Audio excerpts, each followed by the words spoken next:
Hey, how's everybody doing? For a moment there, I thought I was in LA with the traffic, but anyway. It's really good to be here. I'm really looking forward to this session, so it's a bit of a bummer that technology is not working very well. But we're going to just talk a little bit about leadership. Is that okay? Leadership, purpose, and so on. So can I just restructure this session to be a bit more interactive? Is that all right? All right, and I understand this is on camera and is being recorded. So in order for me to come back to America again, I can't talk about Trump. No. Let's not go there. So why don't I do this? I didn't have a long chance yesterday to talk a little bit about what I do. Let me start with that. And I'll talk a little bit about my journey with Asia 21. And then the roles or what I see leadership to be. And I would love to hear from you what your thoughts on leadership are. And then we're going to surround that with whole idea of purpose. Does this sound like a plan? All right, we've got about 40 minutes, so let's aim for that. So just a little bit about myself. Again, my name is Martin. I come from Singapore. I know I have 2 colleagues from Singapore, I think, right? Okay. If you know them, you will know what Singapore is like. We're small. We're a small country. Really, really small. They're endangered species. Yes, we are an endangered species. Hey, we have a lower total fertility rate than Japan. Yeah, so we will age faster than Japan, and we can't replace ourselves fast enough as Japan. So make friends with them, man. They are an endangered species. They are rarer than the pandas, okay? I'm telling you this. So what I do right now, maybe I'll rewind it before. I started my career working in a religious organization. I worked in a church for 4.5 years. In Singapore, because we're small, our national defense is basically done by a lot of reservists, all male have to serve 2.5 years or now 2 years of national service. So that's what I did after my studies. I served in the military for 2 years, 2.5 years. I'm trained in making bombs. I'm trained in wiring a bomb to your telephone, and when I call, it explodes. I have a goatee. It's surprising I can get in America. But that's my background. I learned what ammunition is like. Thank God them going. Thank God I'm going. Yeah, now I got your attention. Did I tell you that I spent 3 days in Afghanistan? Sorry, let's not go there. I did. So after military, I felt that I wanted to work in church for 4.5 years, the church that I grew up in. So for 4.5 years, I worked among the youth in the first year. And then after a series of activities that we have done, the church got tired of me and sent me away to New Zealand, to Auckland, New Zealand for 1 year. I studied Bible school there for 1 year. Hey, kia ora, bro. And after that, when I came back, I took on a different portfolio. And one of the portfolio was to start a community service arm of the church. So for me, faith has become a big part of what I do. Not to evangelize, not to convert people, but just because that's what my faith tells me, that I need to serve in the community. So with that, I started a community service arm of the church and started working with young people. And I realized one thing. I realized that no matter what I did, within a church context, I could only reach maybe 200 kids. Not in the religious way, but in a life values and character development and leadership development way, I could only reach 200 people. Why? Because Singapore is a multiracial country, and when you are coming from a religious organization, they tend to say, you know what, you shouldn't go into the schools because we don't want religion to mix with education and so on. So we started, or rather me and a friend started something called the Halogen Foundation, back then called the Young Leaders Foundation. And with a very sole purpose that I believe so much in young people, I believe so much in leadership development, that I wanted to do something with both together. So in 2003, I was young, I was naive before I got married. I started a youth organization. I was young, I was naive, then I got married. Anyway, so, hey, that wrote really nicely. So I started something called the Halogen Foundation. We do youth leadership development. And, Jim Collins called it the big, hairy, audacious goal. And when we first started, we said, you know what, Singapore is small. Let's set ourselves an ambitious target. I wanted to reach 100,000 students in Singapore. Now, we only have 240,000 students in Singapore. Remember I was saying I was young, naive? Yeah, that's sort of me. Over 10 years, I ran that. We built the organization. On the 10th year mark, I told the board, or rather on the 8th year mark, I told the board, I do not wish to stay in an organization longer than 10 years. Largely because as part of my leadership training, I teach about succession planning. It's a big part of what I believe leaders should do, which is to hand over reins to people. I only will know how successful I am as a leader when the CEO I handed to hands over. Does that make sense? Right? So to me, I judge what I do as a leader, the success I do as a leader in terms of this whole component of succession planning, is whether the CEO I handed over will hand over well. Will she actually find someone, groom someone, choose a team and build a team? Then I know, okay, I've done my part, right? So I'm still sort of waiting to see when that will happen, and probably in the next 3 to 4 years. So the good news is, as crazy as naive as we are, in 2013, when I stepped down after 10 years, we reached 100,000 students. So that was our goal. Today, in our 16th year, I think we reached about 150,000 students in leadership development. But we wrap a lot of leadership, we wrap a lot of things in leadership development. We wrap the idea of purpose, character development, and so on. And the reason for that is that I'm not sure about where you come from, and I'm not sure how many of you actually work with young people. Okay, how many of you are young people? How many of you still think you are young people? Oh, you're all young people. That's right. So, Maybe not you. Yeah, I know. I'm no longer agile, man. One of the things about working with young people is that if you tell them you want to teach them values, I want to teach you to be a good person, I want to teach you good characters, they just tune off. You get what I'm trying to say? They just don't listen. They don't want to listen to anything that's about morals, and so don't tell me all this thing. I know I'm a good kid and so on. So in order to bring them up in good characters and understanding what they believe in and so on and so forth, we've wrapped the entire life education within this component called leadership, because it's far easier to reach them. Do you want to be a leader? Everybody wants to be a leader. Okay. So I can teach a lot, I can wrap a lot under it. And it's worked well for us. So after I stepped down in 10 years, I started a new institute in the Singapore Management University called the Institute for Societal Leadership. So basically taking what I do with young people now to a slightly older audience. And I worked in all around ASEAN, all around the 11 countries in Southeast Asia. I loosely use ASEAN because we included Timor. And Timor is not part of ASEAN, but it's really part of Southeast Asia as a region. So all the young people came together, all the students, all the social entrepreneurs, and so on and so forth. Anel, whom I hope you have met, that's Anel Casanova. He's every bit the name suggests. Anel is a good brother, and Anel came on the board. That's our Asia 21 link. I invited Anel on the board, and we had a good 4 years. And after 4 years, I finished what I needed to do, and now I am running something called the Majority Trust, which is a philanthropic organization. People ask me, after 2 years, do I enjoy still what I do? I really do. I'm looking at philanthropy differently, and I shared with you a little bit yesterday. We're using big data, we're using data analytics to surface societal gaps. Again, I'm not sure about your country where you come from, but a lot of philanthropy is who you know and who knows you. The nature of your board, the seniority on your boards make a huge difference in whether people give you resource or not. Not as much as to whether it fills the gap or how good it is. Of course, if the two are entwined, it'd be great, right? But the reality is that I've been in the nonprofit sector long enough to know that you may not have a very effective program, but you get a lot of money because you have good people on the board. So I find there's a lot of leakage of good funds that goes into programs that may not be very effective. So the idea is to use big data and analytics to be able to surface societal gaps that is underserved. And what we do is that I've hired an economist on the board. I think we're one of the rare charities in Singapore that actually have an economist on my team, that we prize the challenge. So we actually look at the problem, and then we use proxy indicators, and we say, you know what, this is costing the state or costing society how much? With the intervention, how much cost savings we make. So an example of a proxy indicator is called the impact of future wage earning. So if I help a kid stay in school, I roughly know at grade 6 if he graduate, or at grade 10 if he graduate, or at college if he graduate. In 20 years out, we have a financial model to tell us how much his salary will be based on inflation, right?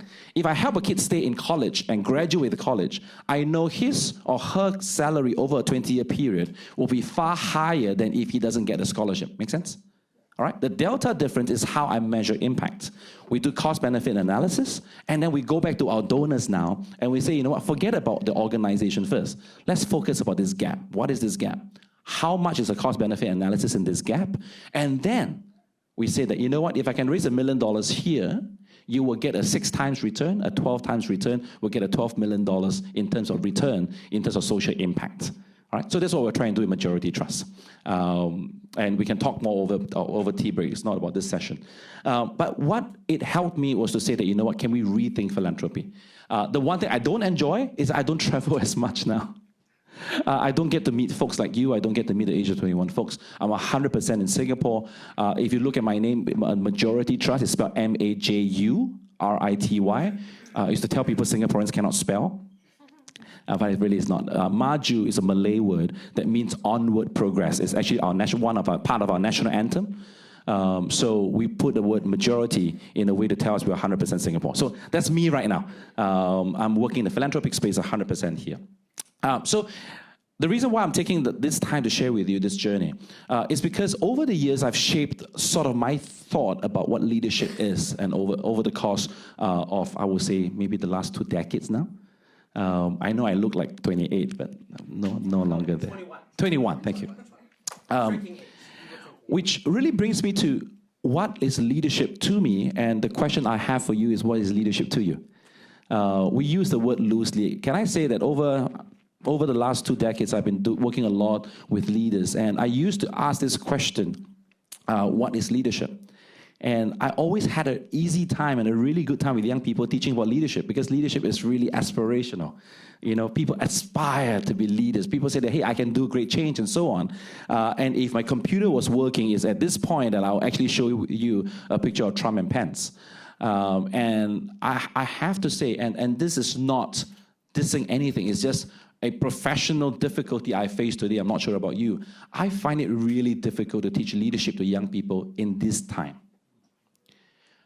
We live in a global world of strongmen. That's how I would describe.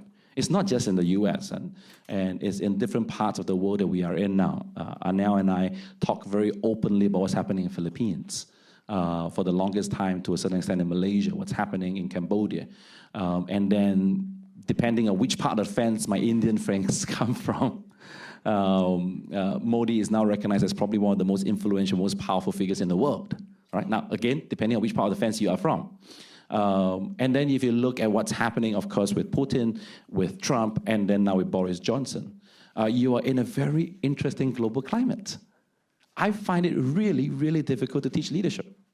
Because the way I teach leadership and the way I've lived my life has always been that leadership is aspirational. One of my favorite quotes on leadership is from 2 native sons of the Bay Area. They're Jim Kouzes and Barry Posner. Barry is a professor with Santa Clara University, and Jim is an author. They write a book 30 years ago called The Leadership Challenge. I highly recommend that you read it or you go for the workshop. It's one of the things that have shaped a large part of my career. So both Jim and Barry live here. They live in Oakland, and I spend a lot of time with them. And this is their definition of leadership.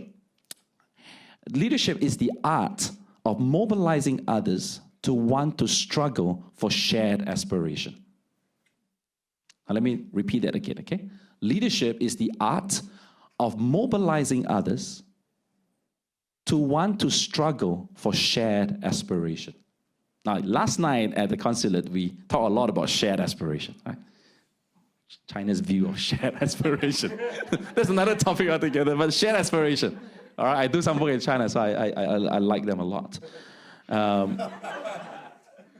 We have a really interesting conversation, man. It's good conversation, right? It's good conversation, not like, it's bad conversation. I have really honest conversations with the corporate leaders in China. I run programs. I used to run programs twice a year in China, and we talk a lot about the need of values in the capitalist world. And it's a really funny conversation to be talking in a communist country. All right? Values in the capitalist world, but that's another thing altogether. But really, the art of mobilizing others to want to struggle for shared aspiration. Now, when I say that, when I read that, definition, what words strike out to you? What do you think? Struggle. One of the few definitions that I know of, and I've been studying leadership for a while now, most definitions of leadership are very positive, right? Most, if not almost all definition of leadership is very gung-ho, is very positive, is out to change the world. This is one of those rare few leadership definition that use the word, a negative word called struggle. Because it is a struggle, right? Is it okay if I move around? Yeah, okay. No, I need to ask the camera. The reality is this, right? The reality is that leadership is a struggle. It's a very lonely thing. The higher you climb, the lonelier it becomes. And the more you try to do, the harder it is. I remember in my first fellowship class when we get together in the first summit. Now, things have changed, but maybe you guys are different. I had a really difficult impostor syndrome. You know what's that? I'm not sure about how you guys feel when you first come together. I had a hard time reconciling, looking at my friends and say, what the hell am I doing here? I just run a youth charity, right? One of my classmates, or one of my fellows, she's an Oscar-winning director, right, from Pakistan. Adam is the chief rocket scientist in NASA. Right? Jamie is the lead campaigner in Oxfam. She is so famous in Oxfam. She lands in China, and the mayor with his whole remote part of China. Let's be clear. A remote part of China. Her planes land with his campaigners, and there were thugs on the runway waiting to chase them off. That's how bad that issue was and how important what Greenpeace was doing. She was involved in the project that got Nike to change because of the toxic waste. So you look at all these guys, and I look at them and say, I just run a charity, man, in a small country with only a small group of people. But what I've slowly learned over the years and with this group of friends is that leadership is really about influence, the ability to influence people. When I started with 200 young people, I realized that my influence was capped based on the organization I was running.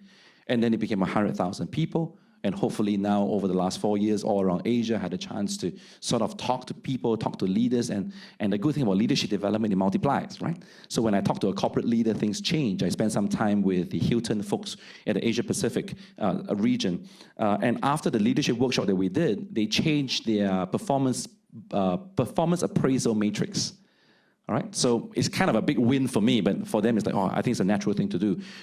In a large corporate, you need to sort of see how people perform and you appraise. Most of the time is what? It's key performance indicators, how well you did, what's your sales revenue, and so on, right? During our workshop, we spent 2 days for over 2 years, 3 days over 2 years together. At the end of the second year, they said, you know what, I think we're ready. They now measure values. They said, hey, if you have enough action that live up to our corporate values, you should be rewarded, not just for performance. So I think that's a good thing. And that's what leaders can do. We can multiply those kind of conversations that we're not just number-centric, we're value-centric as well. And that's a big part of leadership. So you realize the moment, the higher you climb, the larger work you do, the heavier burden you carry becomes a struggle. All right? So leadership is the art of mobilizing others who want to struggle for shared aspiration. What are the keywords that you heard that jumps out at you? Shared aspiration. It's not about a single person's belief, right? When I started Halogen, I wanted to reach 100,000 people. It really wasn't just me. I had a team of people, a team of volunteers who believed in it. We worked until 5 a.m. together to get materials out. So at the end of 10 years during our gala dinner, I brought all my volunteers back. Every single one of them, right? Even though it costs, because donors buy tables, that's how you raise funds, right? And I told the board, I think it's important because we reach our target, we reach over 10 years, we work hard together because everybody came together. It wasn't just me, it wasn't just the board, it was everyone. It was a shared aspiration. I mean, you just imagine if this was a corporate kickoff, right? And then the CEO come in and say, guys, we're gonna be the #1 company in the world. That's what Mark Burnoff basically said. You're going to visit Salesforce after this? Is that right? Yeah, okay. Okay, let's not use Salesforce. Let's use something else. I love Salesforce. The reality is the company said that, you know what, we're gonna perform. We're going to be the #1 company in the world in this particular product, maybe in customer service software. No. So that, And I want all of you to work hard and push in, bring in the numbers so that I get promoted. Does that sound exciting? Not really, right? Because it's not about the leader. It's really about everybody. Why is the shared aspiration? What's the shared aspiration that you and I have together for a larger world and so on? What are the keywords? Come on. Mobilizing. Leadership is not a passive thing. Passive thing is about sleeping and waking up. That's mobilizing yourself. But it's about mobilizing who? Mobilizing others. All right? Mobilizing yourself is called waking up every day. That's my problem this morning, or this afternoon. But anyway. But it's about mobilizing others. What are the keywords? Come on. Art. Why is art a keyword? It is not. That's true. It's not generic for everyone. Anyone else? Why is art a keyword? It's not generic for everyone else. What's the opposite of art that you will use? Science. Why isn't leadership science? I mean, we teach leadership now in MBA classes. We have doctorates in leadership now. I mean, leadership is a very nascent field. It's a very young field. You have to understand leadership is younger than the field of management.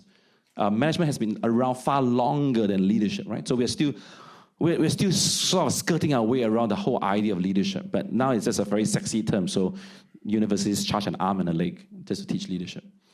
Because the same input will not necessarily yield the same output. Very good. The same input does not necessarily yield the same output. In science, it should, right? If I put A plus B, I should get C. Also, there's no formula for art. Very good. There is no formula. Yeah, there is really no formula. In management, we teach there's a formula, don't you think? Think about management. We say that, right? If you, in management, you say that, you know what, if you work HR in a certain way, then you yield a certain result to a certain extent. But that's not true. It needs a structure. Yes, a frame, right? A frame, a model in which you go by. But the reality is that because we work with people, as leaders, one of the most important things we recognize is that we don't work with systems, we work with people. I spent a lot of time in the education field because as I was working with young people, the teachers started saying, hey, don't just work with young people, can you work with us? So we started a whole teachers program. One of the key questions I asked the teachers is that leadership, teachers, are you managers or leaders, right? So I put sort of like a workshop, right, between managers and leaders and so on. And then we talk about managers, right? What are the things that you typically will put under manager? Come on. Under managers, the difference between manager and leader, what do you think? Under manager, what are some of the words that you would throw out on the flip chart? Accountability, very good. What else? Under manager, come on. Execution, very good. Reporting, okay, very good. Performance, or maybe task, very task-oriented. What will you throw on the side of leaders? Inspire, very good. Empowerment, very good. What else? Compromise, oh, that's a good word. Yeah, that's a very, very good word. What else? Pardon? Feedback, very good. Empathy.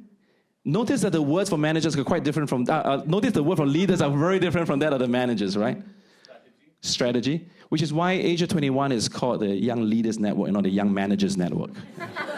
You guys are in the right place.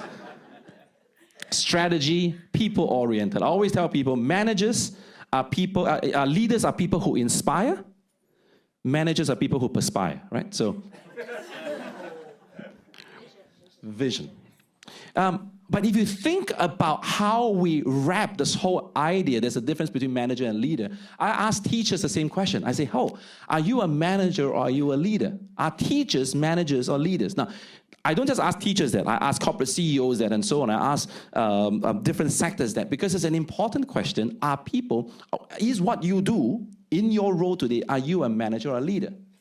Sometimes the teachers say, you know what? I need to manage my students. So maybe I'm a manager. I say, really? Then tell me what you do with your students, right? The frame in which they look at their students sometimes feels like a manager, right? They say, I need to mark attendance, I need to make sure the results are there, and so on. Of which then I tell them, I say, you know what?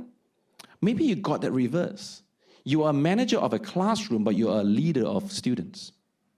Because the role of a teacher is to inspire the students to greater things.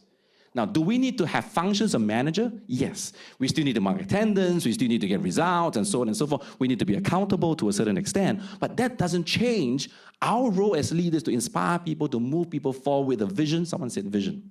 All right? To say this is where we want to go. Now, the same thing for us in any capacity, whether it's a corporate executive or us running a department, wherever we are be, our vision, our shared aspiration is what drives us along. And we agree now, at least, that it is not a proven formula because we're working with people. A plus B does not equal to C all the time. The problem is because we are so used to being brought up in a management concept, we imagine things to be working every single time. Marshall Goldsmith, who's an author and executive coach, the Fortune 50, he has a book, say, What Got You Here Won't Get You There. I highly recommend the book. What got you here won't get you there. Because sometimes when we reach a certain position that we aspire for, we become a CEO of a Fortune 500, for example, we tend to think, oh, actually what worked for me to get me here? I must be doing something right? So I must do the same thing now, and they fail. And the reason for that is that leadership is a art. It's not science. We work with different people in different contexts all the time. Any other keywords? Or are we okay with the definition? Okay, so far? Can I just have one more keyword that I want us to focus on, which for me is probably the most important keyword? It's the word called want to. Leadership is the art of mobilizing others to want to struggle for shared aspiration. Now, you will now maybe know why I love this definition so much. Because it's more than just forcing people to struggle, which, let's be honest, we can. Right? If we have people and teams of people reporting to us, we have our carrot and we have our stick. We have our ability to say, if you perform well, I can reward you. But if you do badly, I can fire you. Right? We have power as leaders. But the art of leadership, or leadership is the art of mobilizing others to want to struggle. Struggling in itself is bad, but wanting to struggle, now that's a different order altogether. If you think about it. I shared yesterday that we had a chance to spend some time with Lobsang in Tibet, in Dharamsala, with the Tibetan government exile. Because I share about what we do so much. Yesterday at the consulate's residence, I had to remind myself, do not say Lobsang, do not say Dharamsala. Martin, wake up, do that. First and foremost, I still want to go back to China, but I also don't want to get Asian society into trouble. But the reality, we had a really good time with Lobsang. And one of the things he wanted us to do was to spend time with his cabinet. It was a new cabinet. He just got elected into office. He was the first non-religious leader to be elected. Sorry, let me change that. Well, actually, it's true, non-religious, but also non-Tibetan born. Lobsang was born after the exile. So he was the first non-native born Tibetan to be elected. So he formed his cabinet. And I happened during the dinner to sit beside the Minister of Culture. It was this back then 72-year-old grandfather who has a green card, who's a US citizen, who spent most of his time after the exile. He was on the same batch that was exiled together with the Dalai Lama, all right, when they left China, or left Tibet.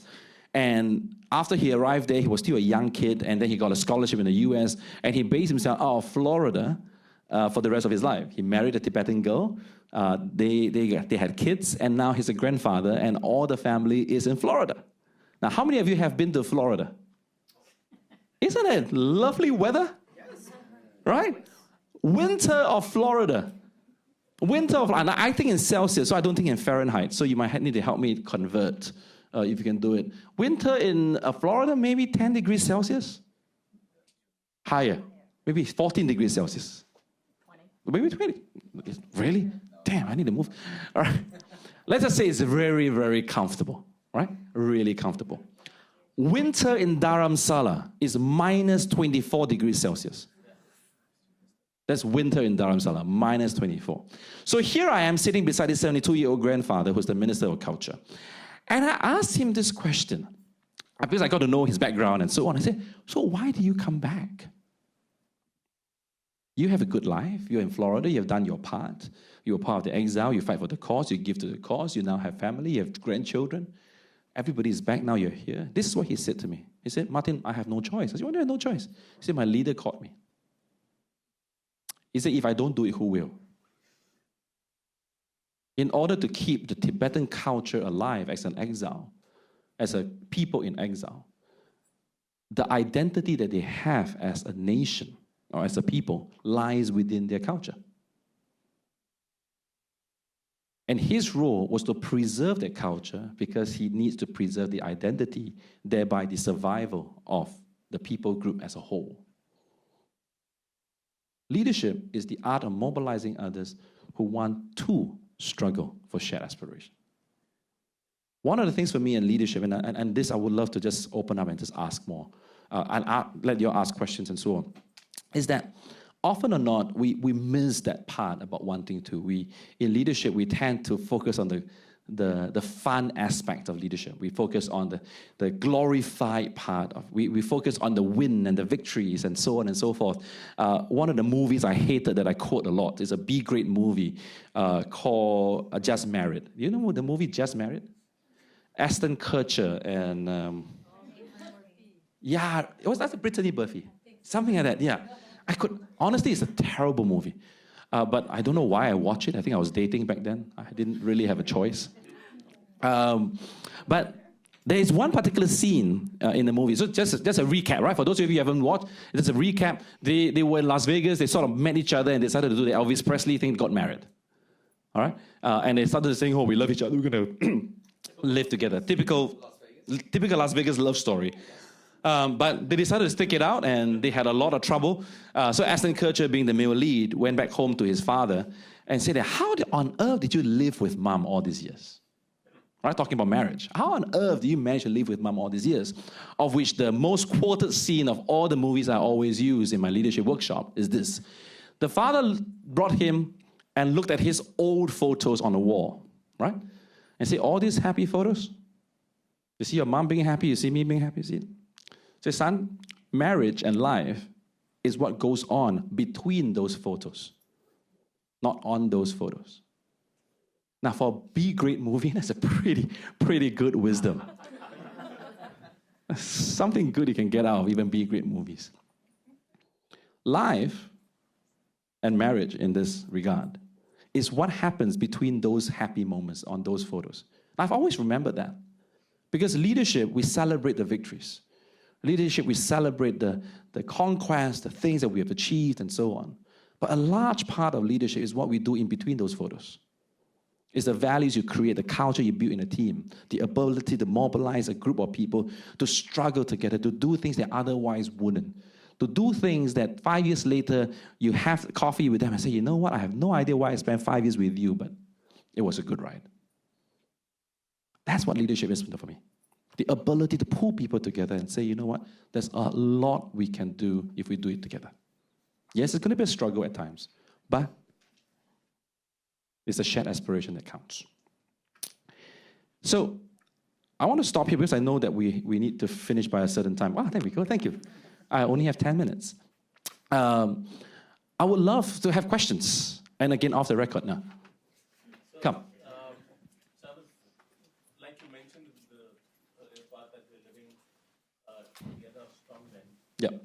But what we're also facing as a world, as a society, is increased polarization where sides don't talk to each other. Yeah. And filter bubbles, etc., are deepening those differences. In that environment, what would you think the role of a leader should be in order to bring the world together, in order to bring people together? No, it's a good question. This is where I really wish my computer is working. Can I give you another quote? And hopefully you read it. Hopefully it means something to you. A friend of mine from New Zealand. I'm sorry. I can't give you New Zealand credit this time around. It's actually from Sydney. Sorry. Good eye, mate.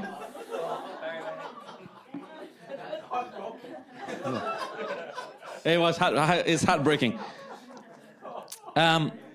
His name is Dr. Mark Strom, and the reason why I associated him with New Zealand because he was the principal of the New Zealand Bible College, where I got to know him. But actually, he's from Australia. Good things do come from Australia, man. No, I'm sorry. He said this. He said that communication is the sharing of created meaning. Conversation is the creating of shared meaning. Okay, let me repeat that for you, all right?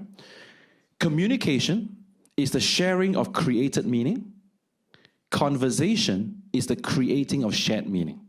Now, I'm not sure about you, but I've gone to enough meetings at different levels that most people have already decided what they want to say, what they want to achieve when they enter into any meeting. We come in with agendas all fixed. The ability to say, this is what I'm looking for. Are there going to be notions that we're going to lose some part of it? Yes, but by and large, when I hear you from the lens of which what I have already decided what I want. So when we say that we're having meeting and we're conversing about something, actually what we are doing is that we are communicating what our wish lists are most of the time. So it's a long way of answering your question. If there's one thing I hope that I wish that we have, and which is why I am so invested in Asia 21, and I've replicated this model to other parts of my programs now, is that we don't have enough conversations. We have a lot of communication. And that's the danger that this group will have if we don't start recognizing the difference. Conversations is the ability to take into another person's worldview and say, I now understand this is what is important to you. Now, I may not feel it because it's not my worldview, but now at least I can understand that worldview. Now, can I be very honest? Can I be a bit more vulnerable with you? Is that all right? That you don't tweet and then you start a tweet storm in Singapore, I can't go back anymore? I'm just kidding. Many years ago in Singapore, we are a largely conservative country. We are, right? And till today, I think we are getting a little bit more liberal, but we're largely a conservative country.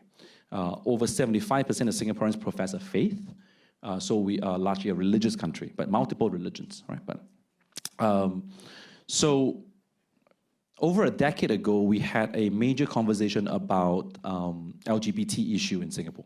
We still have a colonial law called 377A. I think my Singapore friends will remember this episode. 377A basically make homosexuality a crime. All right, it's a criminal offense. But it's homosexuality between two males. All right? So you have to understand this law was created over 200 years ago. All right? So there was a big push for the law to be repealed. And you can understand why. Right? Now, you can understand why now. You have to understand it's over a decade ago where Singapore was largely conservative. And I worked... Yeah, you remember I was telling my story how I started my journey in leadership? So I work in the church, and you can imagine for the church, it was a big thing, right? So we got really creative, or rather the LGBT community got really creative. And they, for the first time, started a public petition. Now, it's unheard of in Singapore back then. Now, it's very common. Back then, it was like the first online, there was YouTube videos, celebrities came out, and they basically learned from America, they learned from UK what is it to do lobbying, right? And they were doing really well with that. In 4 months, they got 4,000 signatures, and you have to understand that's a big thing for us. 4 months, 4,000 signatures. Now, I come from a very conservative background. Now, can you please don't judge me? I feel I'm going to share this story, right? I didn't believe that we should drop the law. I think we should keep it, not because of anything else, but because I was conservative, right? And I didn't want a slippery slope for society and so on. You know the whole Ching Gang article.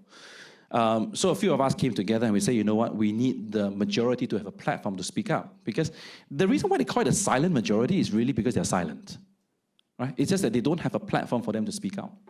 So we launched a counter campaign. This was in 2008. And we call it Keep 377A. We were so creative.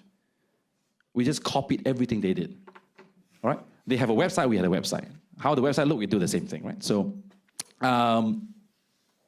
in 4 days, I got 16,000 signatures.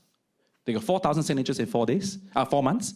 I got 16,000 signatures in 4 days. Now, I told the team, done. All right, 4 days, we compiled everything. We didn't have to drag it any longer. We submitted to Parliament, and Prime Minister back then used this episode and said, this is what public discourse should look like. All right? And with all the collection of data and so on, we decided to keep 377A. Now, that was 2008. Over the course of a decade, now we are back into this conversation. We just recently had a review of the law again. I was asked by some friends, hey, can you lead the charge again? And my answer was no. And I said that over the last 10 years, after I started the campaign, I realized I didn't know a lot. I realized that I have a certain worldview. And I started sitting down with friends who were from the LGBT community. And one of the biggest struggle that I had was to come out from my religious worldview and look at the world differently. So over 10 years, now my Christian friends come to me and say, hey, we need to start this campaign again. My answer was no. I say, you know what, I think and I will publicly support that the law should be repealed as a Christian. But that was after a lot of conversation. I remember when I first met the LGBT community, I was still trying to argue my way around things, and I realized I wasn't listening. It cost me a lot. It really cost me a lot. I have death threats. I'll tell you another thing altogether. But the reality is that we have so much communication going on today. Everybody is just shouting with their loud hailer about their points of views. Nobody's listening. Nobody is willing to sit down with another person to have a conversation. And this platform is for that. This platform is not to create an echo chamber for yourself. This platform is for you to have honest conversation, people you love, people you trust, that you can ask and say, maybe I'm wrong, tell me where I'm wrong. If there isn't a safe space like this, the world is in trouble. So I know it's a very long way to answer your question, but I wish the world would sit down and have a conversation. I can't change the leaders of today, I can't. I can hopefully spend time with the leaders of tomorrow and say, you know what, there is a better way. Maybe the idea is that we can sit back and listen more. Very quickly, there is a concept of win-lose. You understand win-lose? Right? That's quite clear, right? You understand the concept of win-win? All right, Stephen Covey, 7 Habits, win-win. I think that's great. Win-lose is an era of competition. Right? We compete with each other. Many of you are running business. You understand this concept. In order for me to win, you must lose, right? That's called marriage for me, but anyway. Then there's a win-win. Everybody wins. We understand that, and that's really, really good. That's the era of cooperation. That works really well. We are entering in a very interesting world today where we have a problem with big win, small win. What do I mean? That we are both winning, but I have a problem because you win more than me. Let's be very clear. The baseline is we are both winning. We have both above what we are asked for. But I have a problem when I win more than you, or when you win more than me. What we have done is to take the win-lose mentality and place on a win-win situation. Until we sort this out, until we have the ability to compromise and come to any meeting and say, not what I want to take out of this meeting, is what am I willing to sacrifice in order to achieve the larger good, then we can truly enter an era of collaboration. Collaboration cannot happen when self-interest is at play. Collaboration can only happen when we are willing to compromise, not on our values, on our stand, but the ability to say this is where I want to go. Now, I know time is running out. Sorry, I just crammed quite a fair bit. That's a problem when you don't have slides to guide you. Yes, sir. Well, I actually also want to bring up the point, actually. I think you talk about leadership. I also think leadership is also about making impact one person at a time. I think that we talk about, like, oftentimes, like making impact in society. But if you make impact in society, you can do one person at a time, and also at the same time, you'll be able to do, like bigger battles as well. So I also kind of want to emphasize on that point, and really on that front. Can you comment on that? I mean, because I think that all of us are leaders in different capacity, big or small. And that's leadership, in my opinion. So can you comment on that? I've wrote through a number of big numbers. All big numbers can only be done, like you say, on 1% at a time. The reason why I spend almost my entire career now on leadership is because that, to me, is the surest multiplier of impact. The surest multiplier of impact. Because when I spend time with one person, that person becomes a better leader. The person leads 10, 20, right? One of my biggest demand on the people I spend time with. Now, I don't believe in the classic mentor-mentee relationship. I was just telling a friend this. You know what? Because I'm by nature, I'm a very lazy person. I'm not sure about you, but by nature, I'm a very lazy person. I'm terrible at keeping in touch with people, right? And because of my work, my priority my priority in life is very simple. I've got work, I got family, and I got football, right? So that's just this. It's called Liverpool Football Club. So where I spend my time is where I just put 100% in. But there are a few young people that I have a lot more affection from, And I tell them this. I said that if you are willing to call me, I will make time for you. But I'm not one of those pastors that will call you, how are you doing? It's just not my nature, right? But if you call, I will make time. And that's my assurance I give everyone. So I don't believe in this classic mentoring relationship. And the reason why I do that is because if I can spend time with that young person, I have an expectation of the person to spend time with someone else. The multiplier effect demands that when we spend time, it's not just with multitudes like this, but with single people, not single people, but people individually, because that's where a lot of the conversation can be had.